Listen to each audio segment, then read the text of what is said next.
vedere la lista delle persone.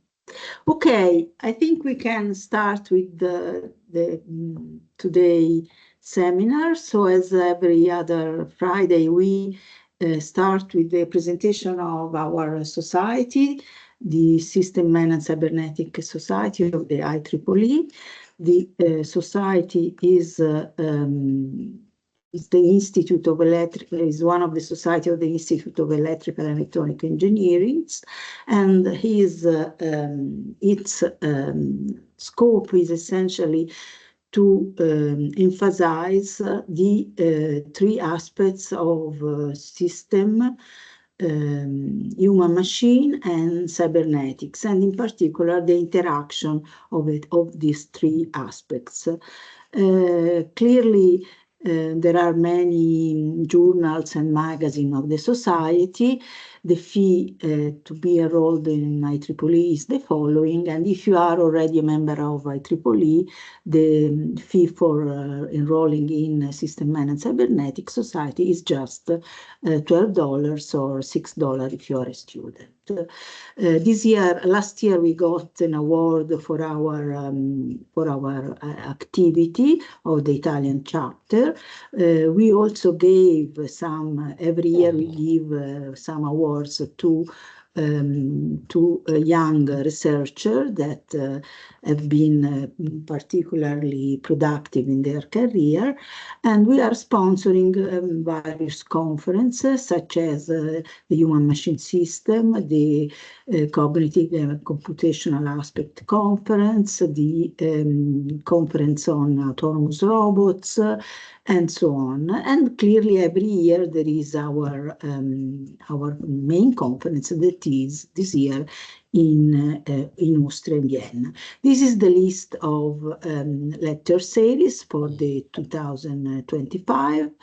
And today the speaker is Marco Carli. I lost. Is Marco Carli from the University of Roma 3.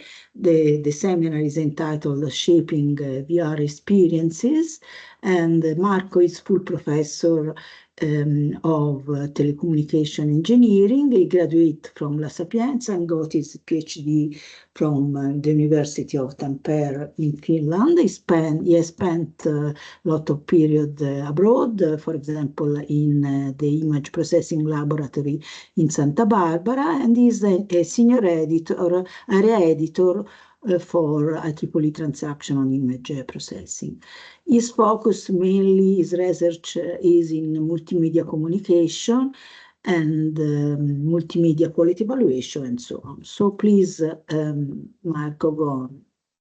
Okay, just 1 second that I'm start sharing the.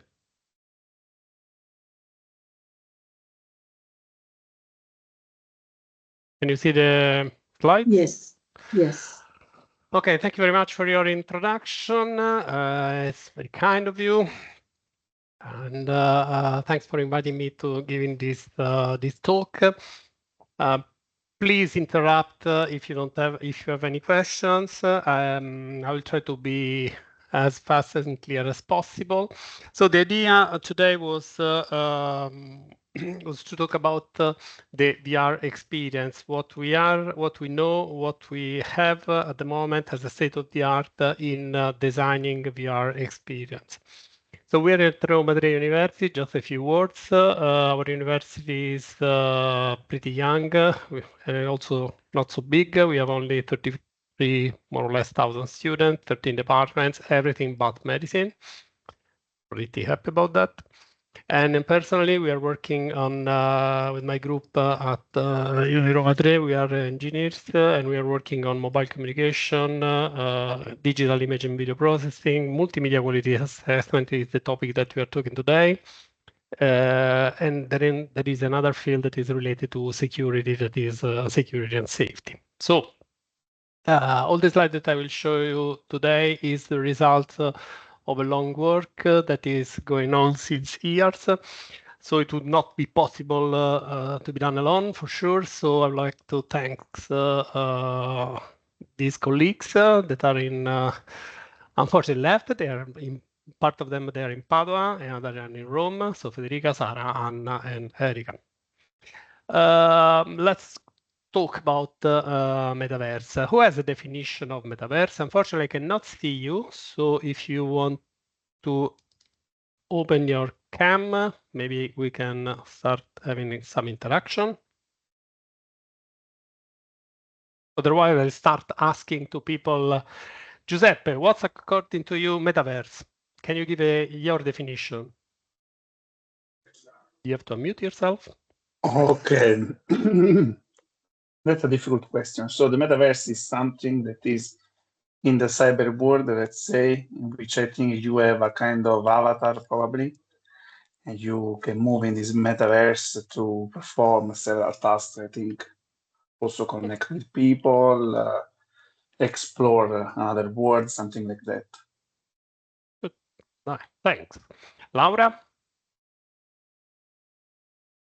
Laura Strepanti and also Laura Gerre, is up to you. No, Laura, mute yourself and yourself. So both Laura, please. Hi, everyone. Metaverse is like an universe, but quite like our universe where we can interact with our digital prototypes and so on. And Laura Gerre instead, our host. What do you think? Yeah, I think is a fake word. Okay, it's a fake word. I like all these definitions, more or less they match the truth. Why we are working on metaverse? Because it's one of the things that we are doing is to work on quality of images, quality of experience, and so on. And we are in several international standardization bodies, and so that's the reason why we are now considering the new technologies for immersivity. So let's go back to metaverse, but I will continue bothering you with questions. Be aware. So definition, metaverse is the composition, the joining of two words. One is meta and the other is verse. That means something that is in the middle between universes. So actually, as you can see, there is not only a unique university. Is what you had told me, for example, is a digital world where each person has a digital twin.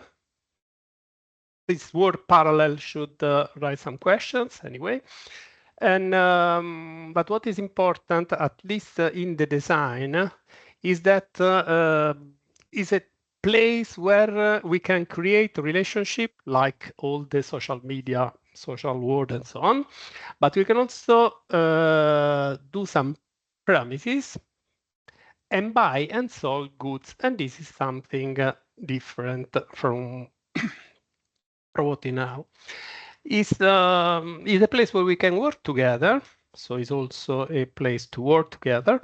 And it is the idea on the people that is pushing metaverse is to revolutionize social networking systems. Well, let's see how or if it's work. There is not a real, it's not a new word. Is something that started since 1939, so back on the last century. And we can see this timeline, everything was based in a commercial use of internet around 1991. Then the first mentioning of metaverse, not as a concept. The first concept was in 1939, but the first the place in which metaverse appeared was in 1992 in a book, Snow Crash. Then, as you can see, going on, there is an important step that is the digital twin, that it was created. In the meantime, we have also something that is related to the fact that we need to spend money. And so it's something that has a different meaning. It's not only a game like Second Life. And there is the Bitcoin blockchain 2009. In the meantime, in 2006, there was the first metaverse platform. And then again is increasing. You don't see my mouse, I suppose. So I cannot, just one second. Okay, let's do without mouse. There is the Oculus, so the hardware is increasing, is improving, the software is improving, and at the end we have in 2021 we have a lot of companies that are investing a lot of money on metaverse. So which are the features? First of all, is not a normal social platform, because the idea is that is a social element. So it's a place different. You don't only spend money and time like in classical social media that we have now, but there is the ability of fusing together real world and virtual world. In this case, you can interact each other. Interaction means, if you think when you're looking at the person, earlier I was asking you to turn on your camera because I wanted to see you. So it means that I want to look into your eyes. I want to perceive your motion, your body language, because we are speaking with our body, and even shaking your hands. So it's a mixture, it's a combination of different way of interacting each other. That's the social element. And the social interaction, of course, can be improved by the use of the technology that we have up to now, for example, extended reality device and so on, but also with new technologies that are at the moment are only prototype, like for example, the tactile interaction systems. So if we want to somehow to summarize what is metaverse, at least as a concept now, is an immersive digital environment, immersive digital environment, 3 keywords. The user can explore, engage with different virtual spaces, because metaverse is a definition, but can be actually, there are multiple platforms for metaverse. It requires a combination of technologies, that is virtual reality, augmented reality, internet, new sensors, and so on. And the key idea is that there is an interaction of the users, okay, to create a personalized experience. The consequences of the idea of metaverse is that the fact that is a mixture between shared reality and virtual world is intended, at least from the psychological point of view, to be a place where people can get in touch and not be separated as it is now with our communication system actually. The fact that this is a fact that digital sharing has led us to share less of our real lives, because you can see, especially if young people, they are always typing on their phone instead of making a call on getting in touch each other. So that's the idea, is that this new technology can be the inflection point in order to have a different and sustainable way. This fact that is known among experts as a passage, as a shift between content from a screen to user within content is pretty important, because it should be something that includes people that cannot, for example, use wearables, that don't have money, that cannot be engaged. So this is a big problem, but a big opportunity for this new interaction system. The key technologies, there are a lot of them. There are, of course, the technologies for rendering, that is the virtual augmented reality. There is the blockchain technology, because we are talking about money. And so there is the needs for providing ownership, transaction, trust with items that can be virtual or real. Everything will be supported, at least, by artificial intelligence, both from extracting feature or for creating avatar, or even for interacting with virtual assistants, for example. But everything can be very nice, but if there is no internet connectivity, or the connectivity is not so good, the bandwidth will not be enough, and we need 6G communication system in order to ensure smooth communication experience. Actually, I didn't ask you which is your background. Which is your background? I am a computer engineer, so okay. I'm also working on adaptive video streaming. Okay, so you know what we are talking about? Yes. Yeah, I'm also working in digital twin and situation awareness, so more or less I'm interested in this metaverse, of course. That's perfect. And okay, the other people is, but I will contact you. Okay, so I need. I study maths, but I'm also interested in computer science. Okay, I didn't put any formula, any math formula. I try to be as easy as possible. Okay, let's go on.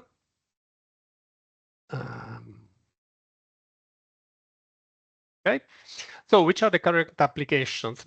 We have enough a set of applications that can benefit and are still and are yet benefiting, that are gaming, for example. Of course, immersive experience can help to engage players, and engagement is something important even in normal application, because engagement means attract the attention of a person, being concentrated on a particular step.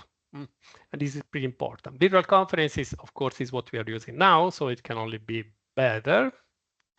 Looking at the avatar in presence, social interaction is a hope to foster social interaction, meet, communicate, and participate activities. We are trying something about this, I will tell you later on. Then education, of course, can be used for doing immersive environments, immersive learning.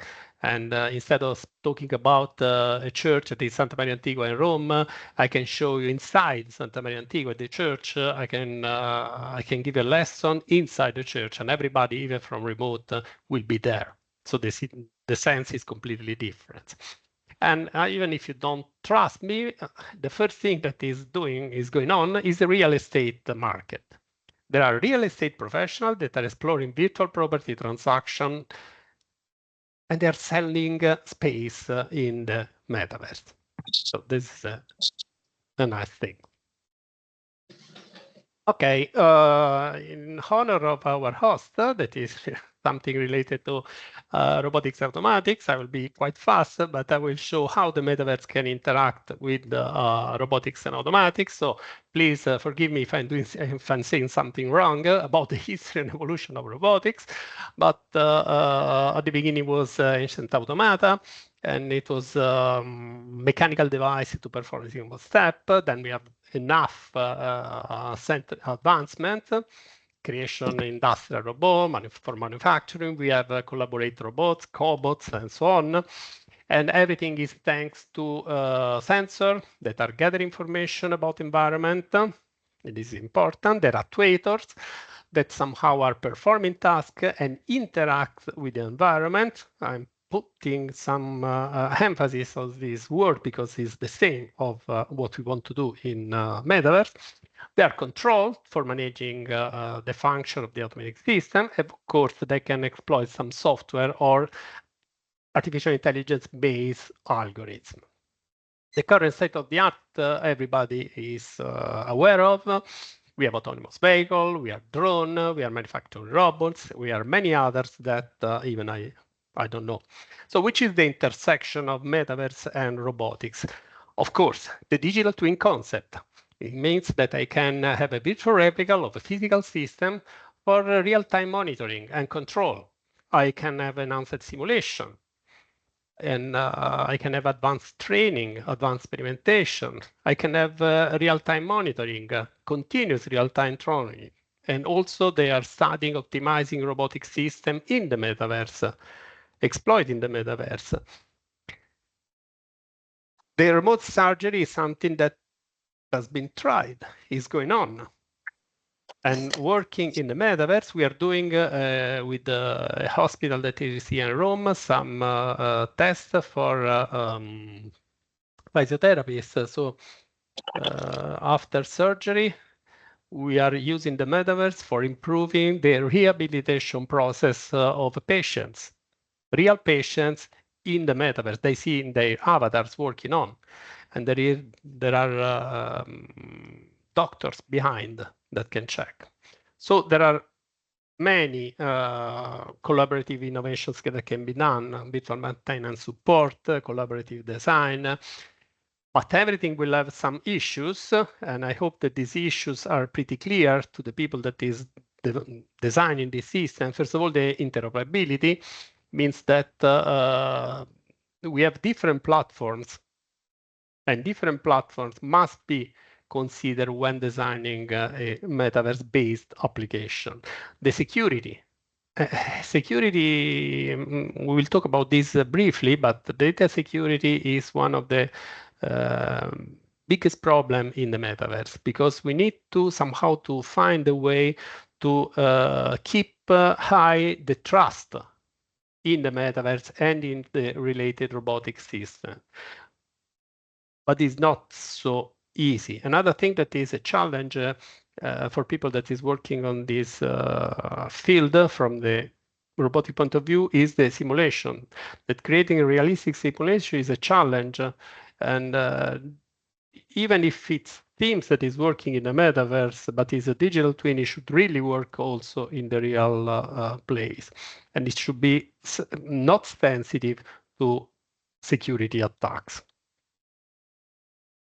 Also, some medical consideration should be done. The privacy. The privacy, all the data that we are using for creating avatars, for creating automata and so on, they should be protected in somehow. There is another place in the fact that if we are making, this is a fear, the job displacement. There is a lot of people that thinks that automation, there is a risk for jobs. Well, it's true that some jobs will not exist anymore, but it's even true that we'll have new jobs. The people that are now young, in 20 years, they will do some jobs that we are not able to think about now. I think, for example, to the people that is working with the social media 30 years ago. It was like a dream at the moment. Okay, so there are some fields that there are some problems. Not everything is not so clear. Okay, the future the research direction. Okay, improving robotic autonomy, enhancing virtual realism. They are working on safety and interoperability, and even in the standardization group, there is people coming from the robotic field that is in these groups for designing and developing standards, since is one of the main concerns, the use of real robot connected to the digital world. The question is, are we ready? My question is to you, are we ready, according to you, to this wonderful double, triple world?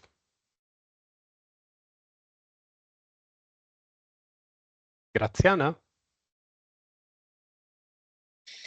Well, my impression is that probably we are aware somehow that the things are changing, and probably we will have to face our interaction also in the metaverse, but still we are trying to understand how it will happen. And so all the problems that you raised before, I mean, the security, the safety, and also the presence of virtual reality in the robotic field is something that is still are open issues. So we are still thinking about how implementing it to make it safe, to make it ethically proper for people that will use it. So are we ready? Maybe. We are working on that, in my point of view.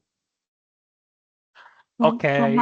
From my point of view, we are ready, but technologically ready, but it's a matter of money. So when the support, when the technology will be cheaper and everybody could afford it, like it has been with the iPhone, with the smartphone, then we will be ready. But now the use of it is still too expensive for everyday life, I think. I agree for both of you. I mean that the technology is not yet ready. As you can see with the gloves, with the haptic devices, we now have the new haptic device of the Wear Society. And they are still something that is really, really not a real use glove haptic device. And everything else is true from the people point of view. Anyway, do you remember this film, this movie? This movie was Avatar. I don't remember, it was too young. So, but people that is older than me told me that they went to the movie and it was pretty nice because it was a real, well-designed 3D movie. They spent a lot of time. At that period, you see, it's around 2009, 3D stereo vision was a must. There were a lot of home TV stereo. Everybody, it seems that all the new TV, they were only stereo. If you buy TV, you should have bought one stereo. How many of you now have a stereo TV at home? Or how many of you now are going to see a 3D movie? Why? It's not a good idea. It's not a recent idea. Since in 1832, there was the first stereo system. And in 1952, you see a lot of people with anaglyphic glasses, that is one lens red and one lens blue, that were looking, plastic lens, that they were looking at movie in US. And actually in 1968, there is not the video here. Anyway, this is the first AR system from a Stanford. Yeah, see, this is a Stanford student. So as you can see, there is at least 100 here to study and to create technology. Huge investment in this topic. However, it didn't work. Why? First of all, the need of special glasses. And if you are in a movie, you have concentrate your attention to the movie and nobody is crossing your view. So, and you already have glasses, then you have to use another glasses. So there was a discomfort given by the technology. The technology was not ready. The health problems, health strain, headache, nausea, fatigue, all these problems that are related to the human factor were not considered. Again, every stereo system, since you have at least a pair of glasses, cause quality reduction, cause luminance, decrease in the luminance of the video. So these are really a hard problem. And then at the end, there was no real demand from a market point of view. So everything else, as you can see, the technology was there. They put a lot of money. However, they didn't consider the final user. Probably they didn't know how the final user would have perceived the quality of the stuff. And actually, there was no real demand. What we learn and what we are doing now with the immersive system, why there is all this study about this immersive media, because we don't want to do the same errors. So the problems were not only technical. We knew perfectly how to more or less, how to measure the quality of service. But when the human being is inside the loop, then we need to switch from quality of service to quality of experience. And quality of service is something that we know because all the communication, the data communication, the voice communication, we know how it works. It's a set of features that the communication service we need to do. And for example, how much is the delay, the latency, the jitter, the packet loss, the servability. So all these features we know how to measure, and we know which is the impact of this feature on the final quality of the servers. These are low-level features. But if there is a human being, we need to go in a different plane, and it's not so easy. So one of the main features that we spoke about is about the immersivity. That is the feeling of being there. It's actually it's a good definition, how much a virtual environment is able to provide an inclusive, extended, and vivid illusion to the human senses. This is what we are talking about. It's an illusion, but should be vivid, realistic, and inclusive. We can. There are different ways of giving this illusion. One is through non-immersive VR system, for example, a television, computer monitor, tablet screen, in which I can interact with the environment by moving. There are a lot of apps even for the mobile phone, and you can move your mobile phone, and according how to you move, you have a different contact, or you can move in the keyboard. However, even if it's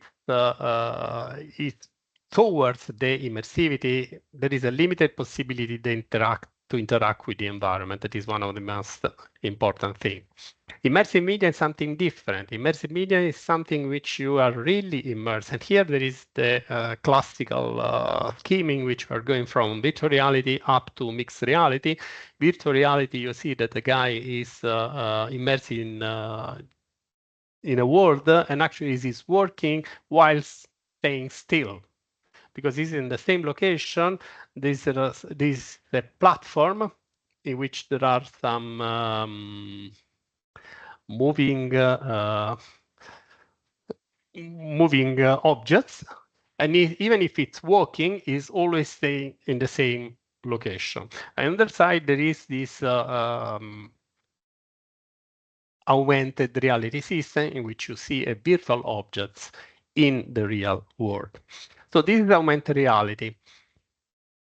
In the real world that you are perceiving are added some extra information computer generated. This is the guy that is here and is tapping, is interacting with this augmented reality. So you don't lose the information about what is around you, because you are in real. While in the virtual reality, you are completely immersed in the virtual reality. And this is what he was doing. He was looking. So this is a virtual museum. You can interact, you can walk, you can even look at your hand, but you are completely immersed in a computer-generated world. So there is a big difference between these two. And if you want to go beyond this virtual reality, because what I was showing to you is just audio and video illusion. However, we are going further. This is the tactile information, which this is you see the hand. We are looking on the screen is shown what the user is looking with the VR system. Okay. Besides that, now he will do, he's touching hot, cold sensation with this haptic device. Okay, this is the HMD, the virtual system, and this is the gloves that I was talking before. And this is what she is looking in the VR system. What is beyond this one? There are the other two senses, like for example, the air, the smells, or the taste.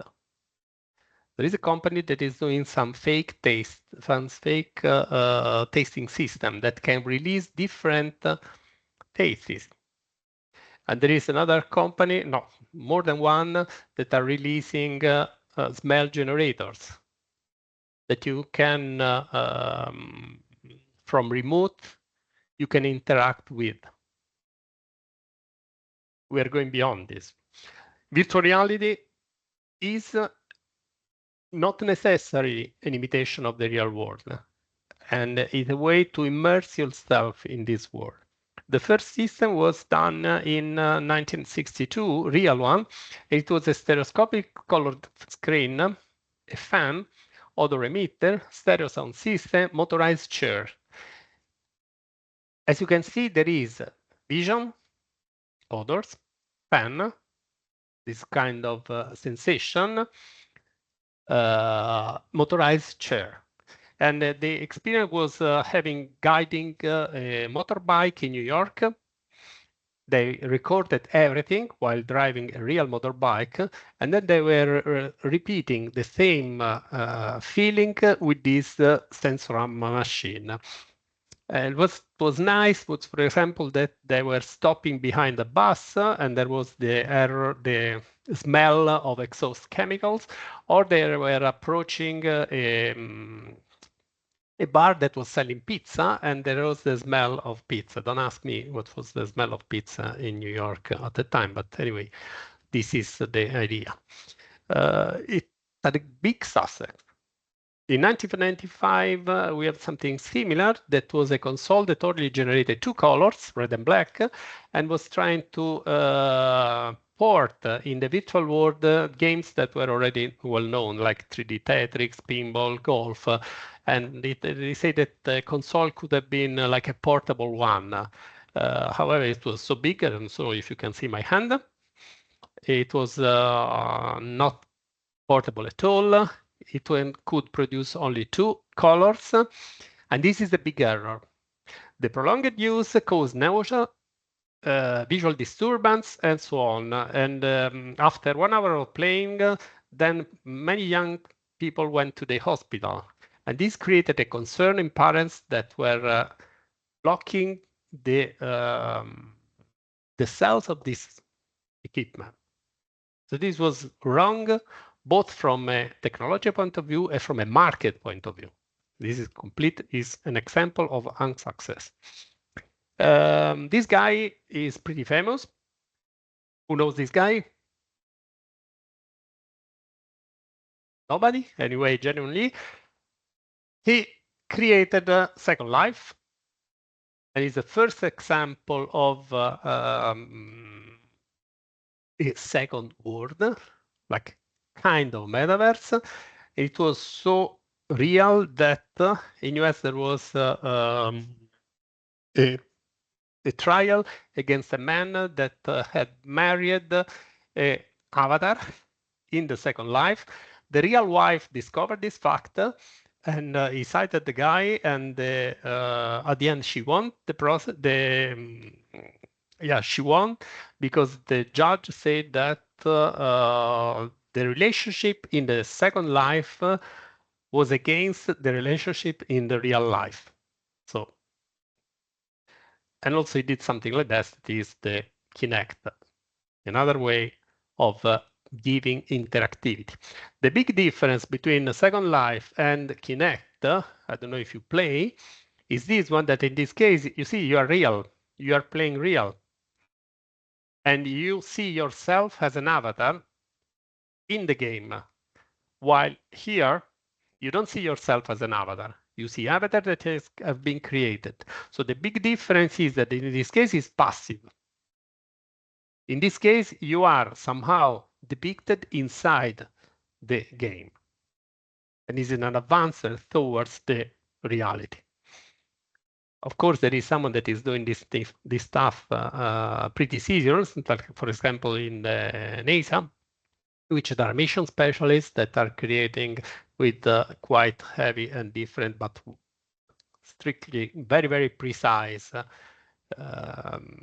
replica of what will be their work in the real life. This is, you see, the age 2010. So 15 years ago, they were already using this part. Any questions? No? I'm going too slow. So anyway, now I want to show you some design elements that can be used for while designing virtual reality experience based on our experience.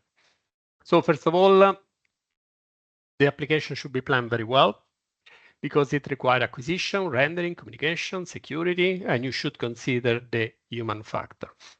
You need something for acquire the environment. And so you need to have a map of your space in which then the avatars will have to move.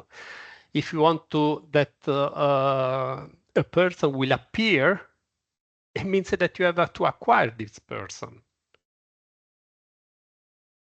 The motion, but even the hand, the finger, the eye, the voice. So that if you're looking at someone that is moving or acting, there are so many things that you should acquire and then map again in the virtual space. This is a human acquisition by using only one camera. Is this enough? No, of course. However, based on this skeleton here, I can create an avatar. So it's the first step towards the acquisition, the recreation of an avatar. That is not the real person, because what is clear in the real world is that if I move my head, I see what is behind. And the same thing I should return to the virtual reality world. While if I use only one point of view for acquiring a system, then I will have like a map from one single point of view. That's the reason why this guy here, they have created a set of camera, large camera array, in order to acquire a scene from different point of view. In this way, you can see the scene not from different point of view, not from the point of view that the recording system want or does. You are free. That's the freedom. It's pretty heavy. It's pretty costly. And so Stanford, they did again their own system. This is 128 camera. But if you are used with video, and then you have to consider that everything should be synchronized. And you have 128 cameras that should be synchronized, that are continuously streaming. It means that the bandwidth is huge. And this is a square, actually it's a rectangular frame. But if I want something that is circular and so on, technology is going in this direction. There was also a portable system that was the Litro camera that allow a very small 3D system, but they are out of the market anyway. So this is for the acquisition. The acquisition is one of the problems that still is valid. The rendering is, we're in a better situation because big companies decided to invest a lot, Microsoft and Meta, more or less. And we can have HMD. The viewing direction can change by moving the head. And if you think if I move my head, I am looking in a different direction. And the same thing happened in using the HMD. And so another thing that I can do without, if I don't want to use the virtual reality system, is to use a 360 visualization system, the 3D display. However, the 3D display is expensive. Is from one side is light because I don't have to use anything on my head and I can stay longer. But for the other side, it doesn't give you the freedom to move, the real immersive field. The light field display are very huge and very expensive, so I'm not showing you. This is, for example, a light field display. Let's see if I can see the movie. No, okay. There is no movie. Anyway, in this is a huge display. The cost is around 200,000 euro. And the guy is acting like this, and the scene is moving correspondingly. is not home work. So summarizing, we require computer, we require interaction, we require the creation, managing of 3D environments. And only this way, when everything is fused together, we will have an experience that is virtual, interactive, and immersive. Keeping in mind that from outside, this is what we see. Okay, why VR? Because VR is the way in this moment that is giving, this is the immersivity level is pretty high because you are completely immersed. While with the mixed reality and augmented reality, you don't feel completely immersed.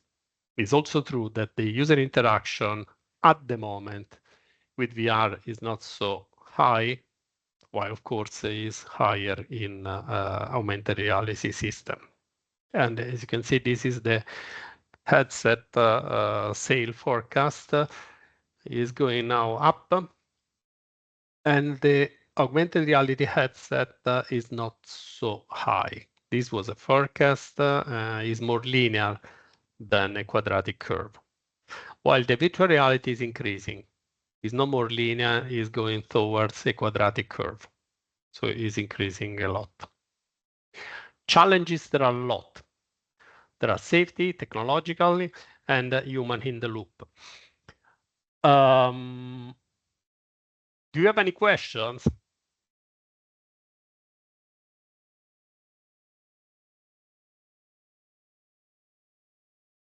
Well, I have one regarding the detachment of people from reality, because on one side, as you said, okay, we are really immersed in a virtual environment. We can work well, we can explore places maybe where we cannot be physically, but you also showed an image that is interesting with all these people with the headset and working in virtual reality. And so what's the ethical aspect of such kind of systems regarding the detachment of people from reality? Okay, on one side, we can keep in touch virtually, but yeah, physically not.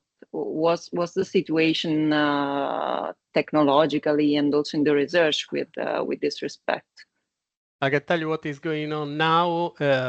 More or less, if you use the system for more than 50 minutes, you start being not sick, but not feeling so well. So it's the technology itself that stops you to be more than. However, it's likely that in future the technology is much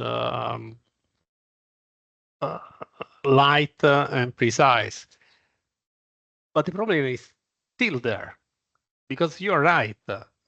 We will interact with each other, even looking at your eyes. So I will see you. We can interact. We can also shake our hand. However, we will be in a virtual world, not in the real one. The idea is that this is an ethical problem. And at the moment, sociologists and psychologists, they are studying this problem and how to deal with. Because if we put smell, if we put rendering system also for haptic devices, noise, and so on, we are somehow rendering the real environment to the remote user. From one side, this is something that is useful, because for the remote people that cannot have access to the place, you are giving freedom. For the people that is, for example, in somehow impaired, they can do something that in other cases they will never do it. However, there is the truth that is bad used, it leads to something that is completely against the original idea of increasing social behavior. Let's see the so future. Still an open point. Yeah. No, it's a huge open point. It's a huge problem. So in the last 10 minutes, because this can be for hours, I will go through the challenges that we have, and I would like that the people that are attending this this talk will look at these challenges from a research point of view, because everything that I was speaking about is research based. So all of these are research questions that must be solved. And even if they don't lead to metaverse, they will lead to something that will be used for sure, that they use the technology from remote or for doing something from remote. So concerning safety, internet has been seen as a way for talking each other, for showing himself or herself in different world, in a different way. And you have to think to your identity. How can I recognize you, Laura? On which base I see a person and I say, oh, you are Laura. Now think in a virtual way. I see an avatar. How can I recognize this avatar as Laura?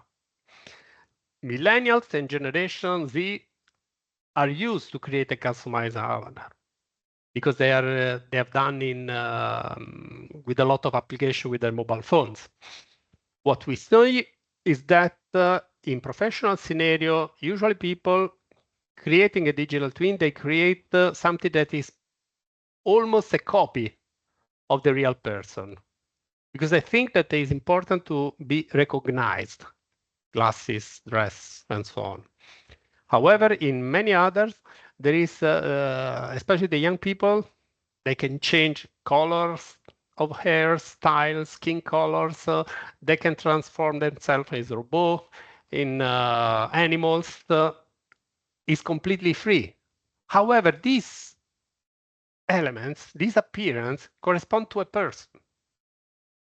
That's the freedom of being virtual. What do I own? Because I have been recognized even because, oh, you know, she has that car. And so when there is the car in the parking lot, I know that you are here. And in the metaverse, there is this nice thing that is non-fungible token that allows to buy items, digital, of course, digital clothes, lens, and so on. And that's another issue. How can I use the digital token? Where can I buy? It means that there will be company that will sell clothes, digital clothes. Okay. I'm living here in Roma in a specific street, and I will have a specific street in the digital world, like it was in GeoCities several years ago, like it is now in the several frameworks. But then this is a fact. All this data that somehow I'm creating for creating my identity are digital. It means that an attacker, not ethical, can use this data for doing something wrong. The voice recognition that we use for Alexa, for example, Alexa, open the door, will be used for activating and creating objects in the virtual world. Because there, I will be an avatar. My voice is recorded by real, and then will be translated, and the avatar will speak, even with a different language. It means that my voice is in the system, my real voice, and I can extract feature. The eye recognition system that is inside the headset is transferring data about what I'm looking at, my behavior, my trend, my eyes, and all this information are digital at the time and can be used. Even because from a security point of view, I need to recognize you, okay? And what about identity thief? So the fact that behavioral data can be misused or stored, this is pretty a problem.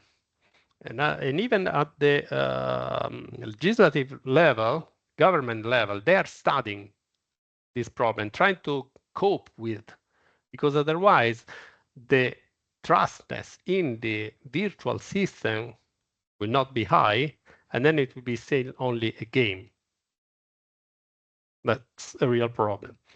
Besides the equal access, that I should give the access to people with have low connectivity, financially and physical impairments. So that this is another problem about ethical access.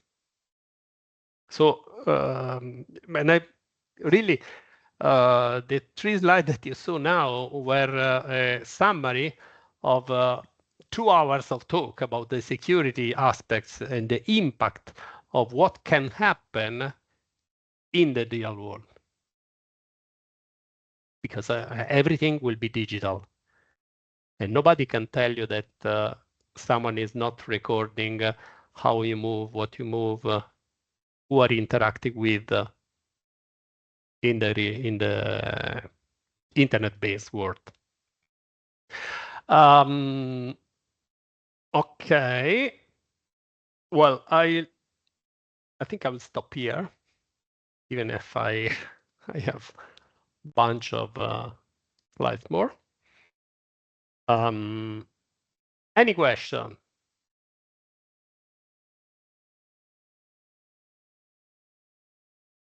No, everybody is sleeping. I don't think so. Hello, Professor, we are listening to you. Any question? Maybe I can show something that is a recent and then really is this one. Okay, can you see this my screen? Yes. This is a study that we recently have done that can be useful also for people that is, for example, guiding robot from remote by using the eye tracker that is inside. We have the first thing that we need to do is to validate the sensors that are inside this system. And in this case, we are focusing on the eye tracker, because we need to know which is the precision, which is the accuracy of this system. So we have used 2 of the most recent ones, that are the MetaQuest Pro and the HTC Vive Focus 3, because both of them, they have eye tracker. We have shown them a grid of 13 stimuli for 5 seconds in head-constrained and free condition, showing small dots that I will show later on at different distances. And we made an suggesting experiment. Maybe we were asking to them, this one, we were asking to them, head free is this one on the right, and head constraint is this one. We were asking them to look at each spot. Now you see all of them at the same time. Actually, they were appearing once and then randomly one of the other. And to see, look at where the spot is. And we were recording where the eye tracking system was telling where is the point. Okay. So just to measure the accuracy at different distance. And this is the result, which had constrained at free. We see that both the devices have been created to work good in the distance with object distance from 1 to 2.5 meters. If you go to 4 meters, everything is quite fuzzy.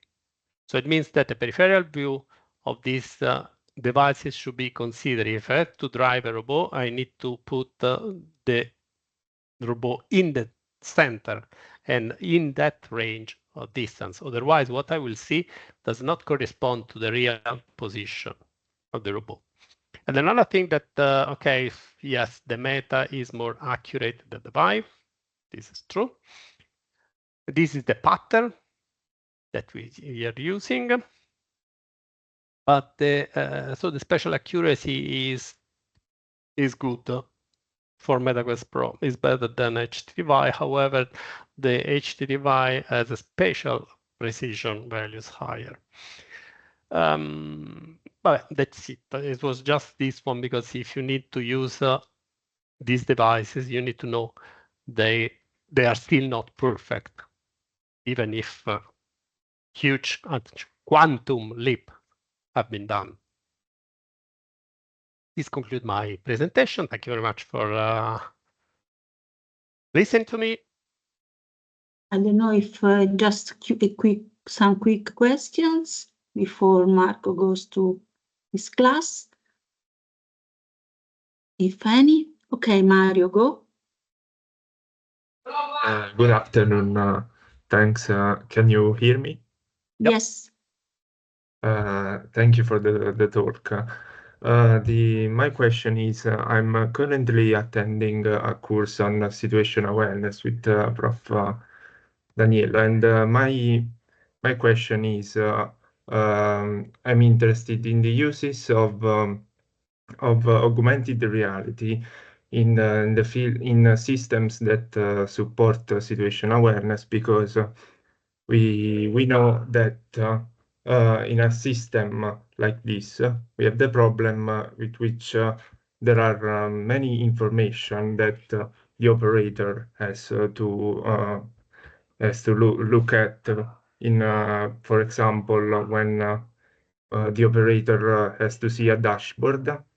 And for an example of the use of augmented reality was, for example, to include other type of stimuli, more than visual and auditory, so that we reduce the workload on the operator. For example, an example of this would be to use augmented reality to use, for example, touch stimuli on the operator. So my question is, how is the state of the research in this matter? Okay, yes, the use of augmented reality for safety, like for example, control room and so on, has been used since years, especially in a specific situation, like for example, the firefighters control system, the military, or even the monitoring control, let's say monitoring control systems. The situational awareness is okay. It can help. Our experience is that if the information are overloading the person, so the added information are overloading the person, then the impact will be negative. So you don't have to overload too much the operator, because otherwise the impact will be completely negative. So you have to give few information in a clear way, always in the same position, because I need to know where the position are. For example, if you are taking to the helmets of the pilots, if you look at the infinite, then you will see the augmented reality information. If you look not at the infinite, then you will not see anything. And this is something that you must be trained on. And the other thing is that you should avoid the wow effect, and I didn't talk about this wow effect.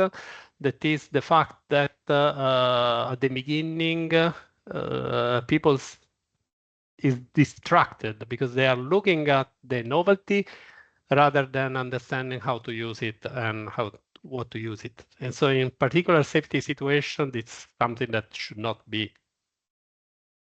And so even in that case, so the design of such a system requires accuracy in keeping in mind that you should not overload, because otherwise you will lose your goal. And the fact that extra information that you are adding after a while can cause fatigue in the user. Okay. Without is increasing the fatigue of a person. So you need to change the person, the operator, every once in a while. Okay, thank you. You're welcome. So just to recap, I think that in your message that you have done is the importance of the human in the loop to take into account that maybe sometime when we design technology as engineer, we don't think about the social acceptance and how the human can react to technology or overload of technology and many sensors and so on. So I think this is a very important message to be taken into account. I don't know, other from all the information, we have a lot of sensors that are built in the headset, in the controllers, in the gloves, this noise generator, the smell generators. So we have a bunch of information. We need to fuse and to use this information really, really carefully, because if you give more than enough, then you will not obtain, a negative impact on the user. Yes. Of course, if the user is a machine, something different. Mm-hmm. But if in the middle of the chain there is a human, then you should always consider the human in the loop problems. Yes, yes, I agree. Okay, Marco, thank you very much. I know that you have a class at 4, so you are already late. They will be happy. Will be more than happy. Yes, and because I will finish at 7. So yeah, thank you all the audience, the PhD students and the colleagues, and we will have our next seminar in 1 month, I think. And if you need the certificate, please send an email to me or to Graziana for the attendance certificates. Okay, bye-bye. Bye, thanks Marco. a lot. Bye-bye. Bye-bye. Thank you so much. Bye bye. Thank you. Bye. Bye bye. Thank you.